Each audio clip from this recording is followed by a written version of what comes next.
Everybody loves writing code fast, but nobody likes typing what they've written in the past. Hi, B.A. Mays here to tell you about our brand new plugin, Lua Snips.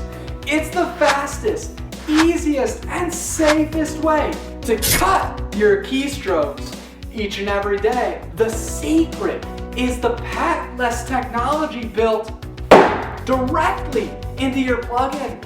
Simply define, type, and expand your trigger and watch your code get bigger and bigger. Stop typing boring boilerplate. Instead, code confidently, bouncing beautifully through easily expanded, bountiful bytes. You could spend hundreds of hours filling in those blanks, but with Lua Snips, you'll be a 10x dev. You can take that to the bank. No more being clunky and slow. When you use snippets, away you'll go. Build functions with a single key. Surpass your coworkers' IDE. I used to be the laughingstock in my office. Coworkers giggling behind my back while I slowly type boilerplate. Then I found Lua Snips, and my whole life did a 360.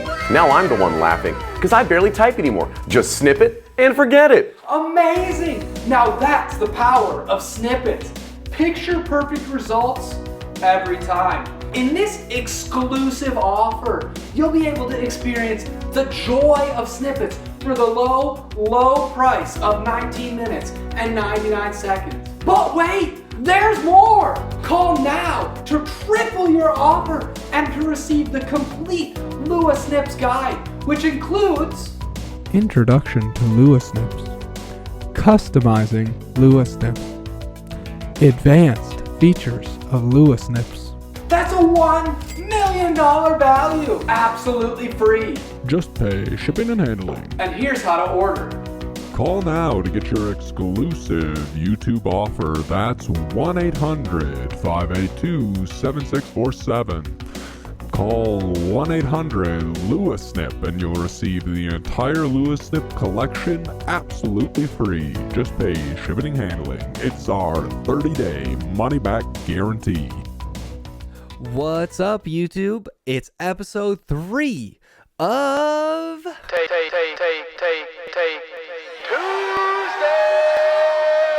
Yep, we are here. We are working on Lua Snip today. This one has been a long time in the making. I mean, we've been planning, we've been scheming, we've been innovating. I mean, we've done everything we possibly can to get this plugin into a format that will give you the steps and knowledge you need to take yourself from I don't even know what a snippet is to wow, I can't believe NeoVim can do that. And I'm going to show you both of those today. But we actually need to break that series into 3 videos. 3.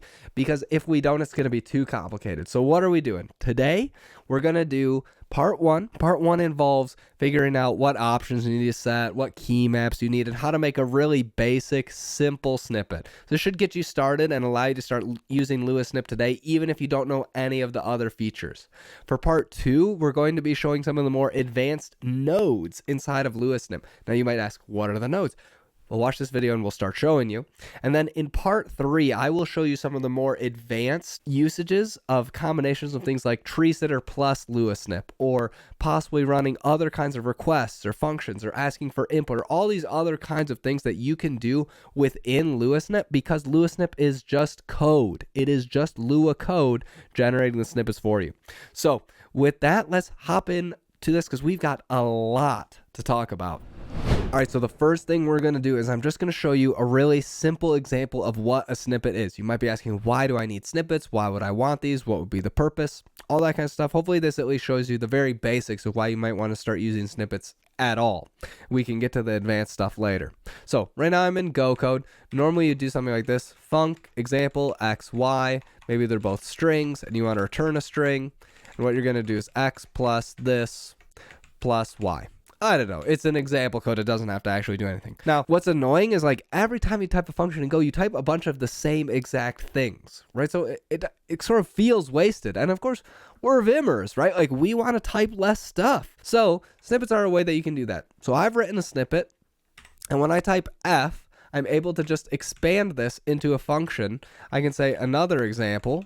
I can move to the next spot, XY string. I can move to the next spot, string, and then I can do the same exact thing here, right? Okay, so a snippet allowed me to move between those different locations, fill in all the blanks that I didn't want to type, and basically do all of that. So that's part one. That's just a simple snippet to show you a little taste. Now I'm going to show you an advanced snippet to give you an idea of where things get really crazy. Here's a really common thing that you'll do in Go. You might write something like this: combined air equals other func x, y, if air not equal to nil, return, and then you need to basically pass the default values for each of these so you don't mess them up. False, and then the error. Okay, so maybe you write something just like this. You might write this a lot of times, and in fact, you might be using some library in Go that looks like this: wrap error with other func, so that you could say, okay, that's where this function error actually came from, because that's how Go does error. It doesn't really matter, but suffice to say, you end up writing something long like this, and you write this line like 1,000 times. I mean, it's just a meme for everyone on the internet at this point. So I wrote myself a snippet that actually calls into the tree sitter engine inside of NeoVim and checks what this return type is, so that we can do some cool stuff like this. I have my snippet, I expand it, I type combined, because that's the variable that I want. I'm not going to change the name of error. I'm calling other func, and notice other func, this changed at the same time. I can pass x and y. If we weren't using errors.wrap, I actually have a keybind to switch between these, and then we can continue moving on. So that's where we're going to get to in this series about LuaSnip. Hopefully that motivates you to get through a lot of sort of this new material that maybe you're not familiar with if you've never seen snippets before. In terms of basic configuration, there's really not a whole lot you need to know about the options for LuaSnip. I've outlined the main options that I find useful, and there's a few more documented in the repo, and you can check those out yourself. Some of these we won't be able to cover this video, but they'll be coming up soon. So here they are. The first one is history. This just lets you basically move in and out of snippets in case you accidentally leave them. I like to leave this on because sometimes I make a mistake and I want to hop back into the snippet I was just in. Update events is a way to say when you should call the updates for particular snippets. When we saw just a second ago that my text was getting updated as I was typing, you'd need to set text changed and text changed I to be the two different auto commands that you want to update the snippets on. This is not the default. We turned on auto snippets. I'm not 100% sold on whether I would use these regularly, but I did want to show you how to use them. And then this one we're going to definitely be saving for video 3, showing you how to use Xstop. So that's the basic configuration. You can just drop that right into your config and you'll be up and running. Now on to how to set up your key maps. This feature that I'm about to show you does require at least nightly NVIM at the time of this video, which is NVIM 0.7. You could easily change this into some sort of Vim script config, and there are copy pasta examples in the repo for what you can do there, but I did want to kind of show off how cool it is that you can do this kind of thing with Lua now. So we're using the updated vim.keymap module inside of NeoVim, and we're setting different modes. So this is the mode that we're about to set. Here's the key maps that we're going to do, and then it will call this Lua function. So what we're going to do is in insert mode and select mode, I want Control K to check if we currently have an expandable or jumpable snippet. And if so, then I want to expand or jump. What this means is basically that whenever I press Control K, which if you're familiar in insert mode, opens the digraph menu. I don't personally ever use the digraph menu, but in my head they kind of go together because digraph sort of expands your current selection. This is just like where when I showed the simple example, when I typed F in Go and I press Control K, that's my expand button. And so that expands the current snippet. If there's no expandable or jumpable snippet under my cursor, it just does nothing. So I really like that about the way that I have this mapping currently. If I have multiple different fields within one snippet, this will jump to the next field in that snippet as well. So it's a little bit dual purpose, but in my mind, it always just means basically go to the next thing in my snippet. So whether that's expanding or jumping, it's always the next thing in my snippet. There are recipes on how to do this with tab on the wiki. As you know, know, I don't like overriding tab for so many different things. It's okay if you want to use tab, for every single aspect of completion, but I like having different buttons to be able to expand versus jump versus complete versus all those sorts of things, right? If I type the letter F in Golang, I don't always want to just expand that snippet. So this allows me to have sort of that flexibility with different key maps to be able to not override those two things. So that's how you expand or jump between different nodes within the snippet. The next thing that we need to look at is Control J, which is basically how I jump backwards in the snippet. So I just chose this one because it's the opposite in my mind of K. J and K are opposites. You can pick whichever one you want. This basically just means if I can jump back, then I want to jump back. So when we saw moving through the snippet, this lets you go backwards in case you made a typo or something like that in an earlier node within the snippet. Also, this just lets you do a new line in insert mode before, so it's kind of a useless key map anyway, because I've never used it. Just press enter instead. The last one here is Control L, which in my mind, is for list. You can choose whatever way you want here, but this basically cycles through the list of options that I have. So this is how we switched between that errors.wrap condition versus just having error before. And we'll go into how to use choice nodes, not in this video, in the next one. So you don't have to worry too much about this one, but just note this is one of the 3 key maps that I set as a main way of sort of working on and configuring Lua snips. The last one that I have that's kind of a nice keyboard shortcut as you're iterating on your snippets, do not, I repeat, not stop NeoVim and restart it every time you make a change. You don't need to do that for Lua snip, okay? This is a quick key map that I have where I just hit leader S, in my mind that's snippets, and I source this snippets file again, and it reloads. Lua snip is perfectly fine to be reloaded within one execution if you're just adding snippets or doing things like that. So those are my 4 main key maps, and if you have these, you're able to start expanding and working on snippets. So I guess the next thing to do is, how do we make a snippet? All right, so obviously I have a lot of snippets already. I've been playing around with Lua snip a lot. If you check my config, you won't find this file. So just if you're looking for that, I just want you to know that. But we're going to walk through how to set up the really basic kind of snippets for this kind of problem. So what we're going to use is the built-in parser that comes to parse VS style snippets. Now, I know that you're thinking VS, why would we be using anything from VS? Well, because a lot of people have already written snippets for that kind of style, and it's actually the same kind of snippet that comes within LSP. So this is sort of a well-supported style of defining snippets. And so you can use this in your config. You won't have to know anything about Lua snip particulars or Lua snip sort of special syntax or nodes or anything like that. You can just write snippets that easily expand to get started. So I'll show an example. The first thing you want to note is you need to require Lua snip and then set the snippets table to be some value. This is basically how Lua snips decides, am I going to expand the thing under the cursor or not?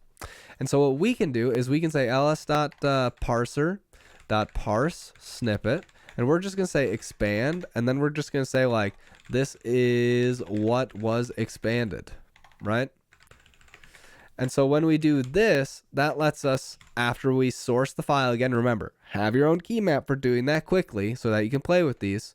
When I type expand, nothing happens. When I press my expansion key, which for me, right, is Control K, might be different for you, it's going to expand into this is what was expanded. Okay, so that's the very simple way of doing the very first kind of snippet. But of course, you're going to want to do more than just literally expand exactly the same kind of string every single time. Just like how I'd show you for in Go, you want to be able to move between sort of the different placeholders.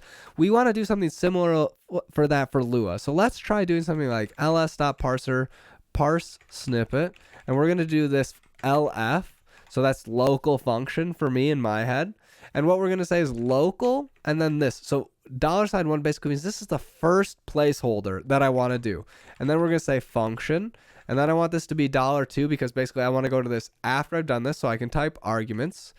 And then I'm going to do a new line. I'm going to put 2 spaces and then $0. $0 means this is the last thing that I want to go to. It's a little bit weird why it goes 1, 2, 0. You'll get used to it after you think about it for a bit. And then I want to put a new line again, and then I need to close my function by typing end.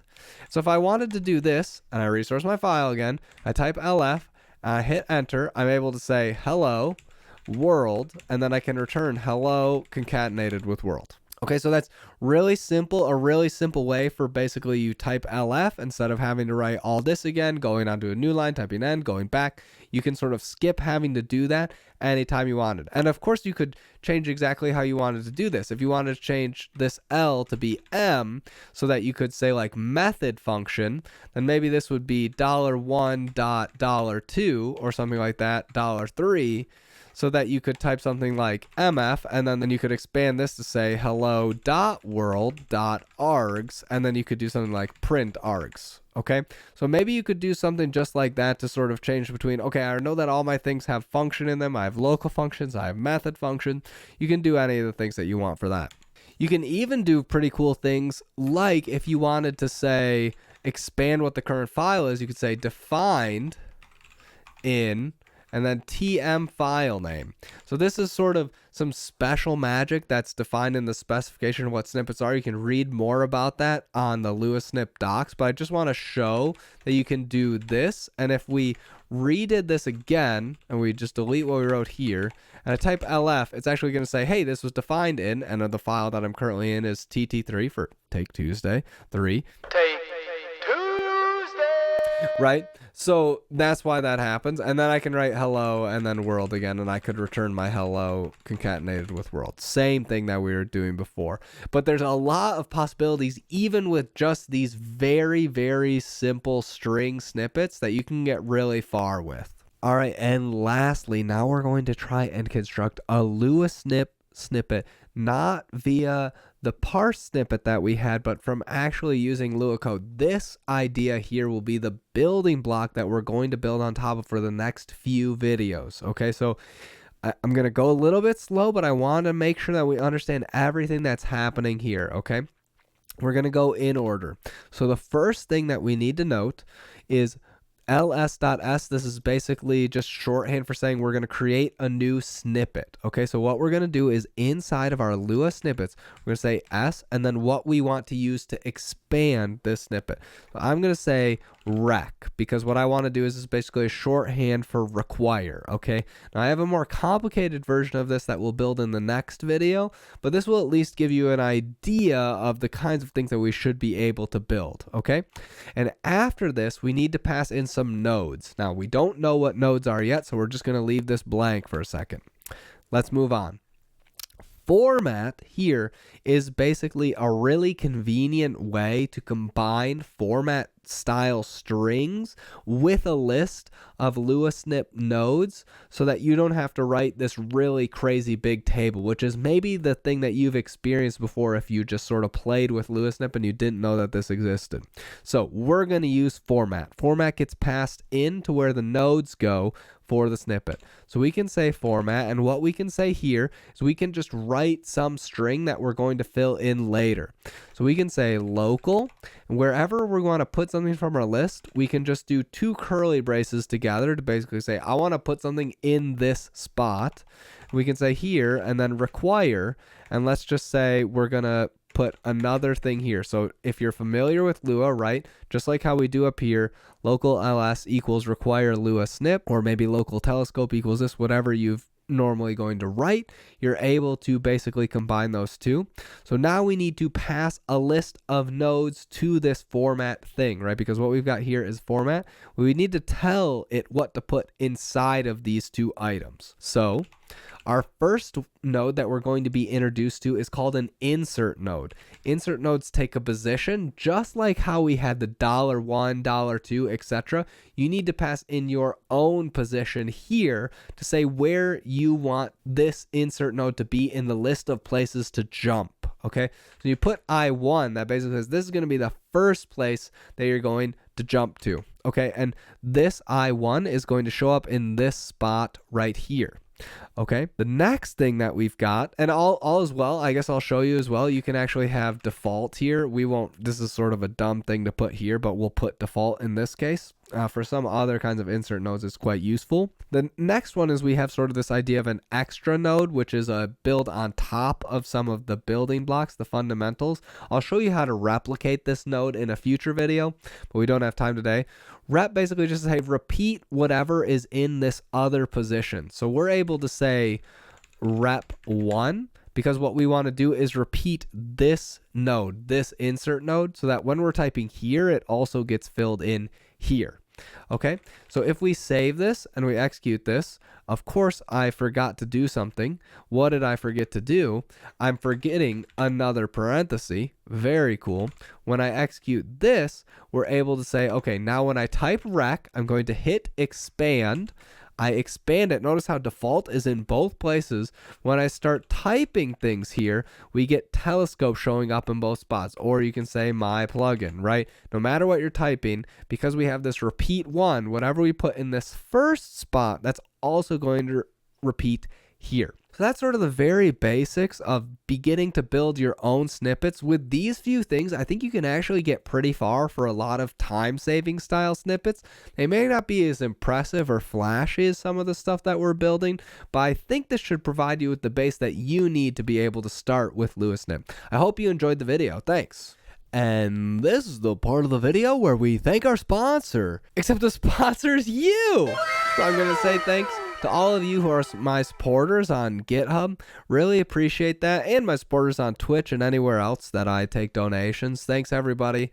This is a super great way, though, if you are looking to sponsor my work as an open source developer or doing anything on Twitch or YouTube, or you like these videos in particular. GitHub sponsors is a super awesome way to show your support. GitHub takes no fees currently, so 100% of the money you give goes right into my pocket, which is awesome. Helps me stay motivated, helps me pay Flip, our video editor. I'm sure he's going to put himself up right here. TJ, I got it from here. Guys, I'd just like to take this time to say... Okay, nice. And also lets me buy super cool toys.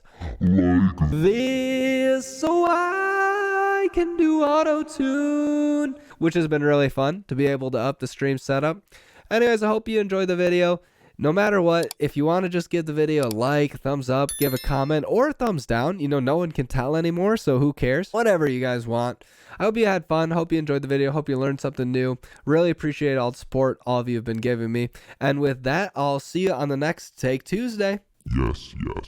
Ask the question everyone asks. I've never seen a Take Tuesday uploaded on Tuesday. Really? The Tuesday? I mean, it just like, you upload, but it's just not Tuesday. It's called Take Tuesday because it's primarily a Twitch thing. I stream on Tuesday!